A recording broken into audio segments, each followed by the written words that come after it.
لیے مناتا ہے؟ اس حدیث پاک کو ذرا سنیے۔ تاجدار کائنات صلی اللہ علیہ وسلم نے فرمایا، حضرت اوس بن اوس روایت کرتے ہیں، ان من افضل ایامکم یوم الجمعہ، تمہارے سارے دنوں میں افضل ترین دن جمعہ کا دن ہے۔ پوچھا یا رسول اللہ صلی اللہ علیہ وسلم، یہ جمعہ کا دن عید کا دن کیوں ہے؟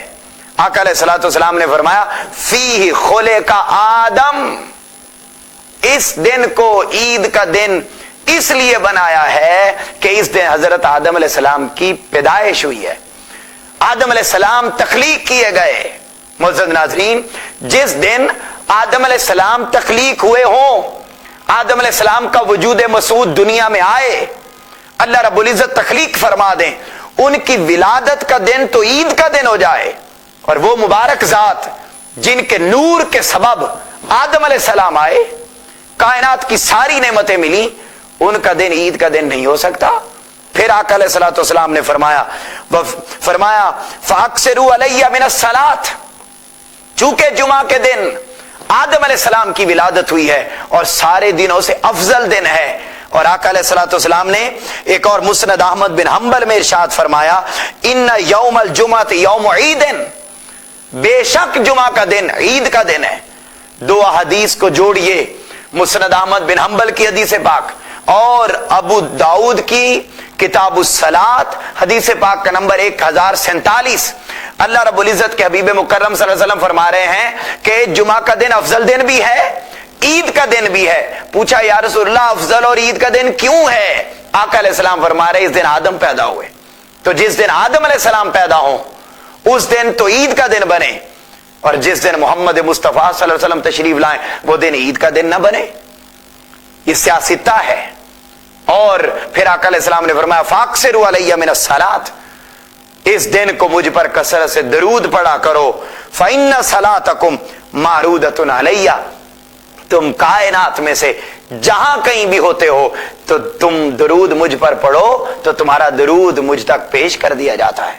معزز ناظرین، بات سمجھنے والی یہ ہے کہ جمعہ کا دن عید کا دن اس لیے بنا کہ اس دن حضرت آدم کی ولادت ہوئی، تو جس دن محمد مصطفیٰ صلی اللہ علیہ وسلم کی ولادت ہوئی وہ دن عید کا دن کیوں نہیں ہے؟ اور اسی چیز کو قرآن بیان کر رہا ہے، فرمایا جس دن بنی اسرائیل پر کھانے کی نعمت عطا ہوئی تو اللہ رب العزت نے اس دن کو عید کا دن بنا دیا۔ تو 12 ربیع الاول کو چونکہ نعمت عظمیٰ میسر آئی، سب سے بڑی نعمت ملی، تو اس دن کو عید کے طور پہ منانا یہ قرآن سے ثابت ہے۔ اور اب آئیے وہ عید کا دن کیسے منایا جائے۔ پہلا ہے کہ اللہ رب العزت کی طرف سے ملنے والی نعمت کو یاد رکھا جائے۔ دوسرا طریقہ ہے کہ اللہ رب العزت کی طرف سے جو نعمت ملے اس نعمت کا چرچا کیا جائے، لوگوں کو بتایا جائے، جلوس کر کے، سیمینارز کر کے، محافل میلاد منعقد کر کے، چراغاں کر کے، پہاڑیاں بنا کر، کھانے تقسیم کر کے، گلیاں سجا کر، سونا آیا تے سج گئے نے گلیاں بازار، وہ گلیوں بازار سجا کر چرچا کیا جائے۔ اور تیسرا فرمایا اس دن جس دن نعمت ملے اس دن کو عید کے طور پہ منایا جائے۔ اور چوتھا طریقہ بھی قرآن مجید میں، اور یہ آخری بات ہے جو قرآن مجید میں اللہ رب العزت نے شکر کے طور پہ منانا کس طرح منائیں۔ اللہ رب العزت نے فرمایا قل بفضل اللہ وبرحمتہ فبذلک فلیفرحوا هو خیر مما یجمعون۔